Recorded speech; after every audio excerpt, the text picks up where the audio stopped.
The NCAA Infractions Committee says there were violations by the Ducks and Willie Lyle's recruiting service. They say his service provided cash and free lodging to a prospect and engaged in impermissible calls and off-campus contact.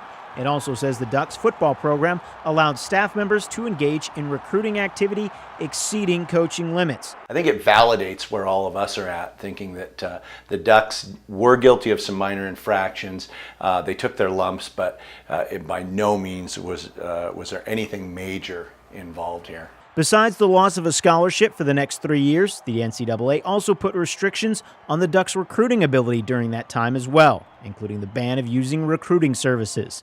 Marty says there will always be people who think the penalties are too light, but he says the Ducks were forthcoming and didn't try to hide anything. It's a little bit difficult if you have the LSUs of the world and the Texas and the USCs and all these using recruiting services, and your rules are so gray. It's kind of hard to take one school and really single them out without going after everyone. I think the NCAA has their plate so full with so many other more major violations that this became just something they had to take care of and use as somewhat of an example to help set the black and white rules. The head coach during this time, Chip Kelly, would have been in a little more hot water, but he has left to coach in the NFL with the Philadelphia Eagles.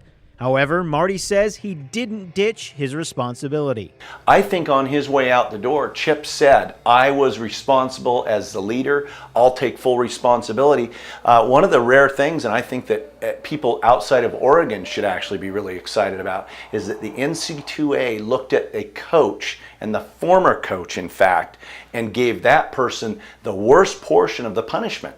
The severity of the punishment against Kelly is of hot debate.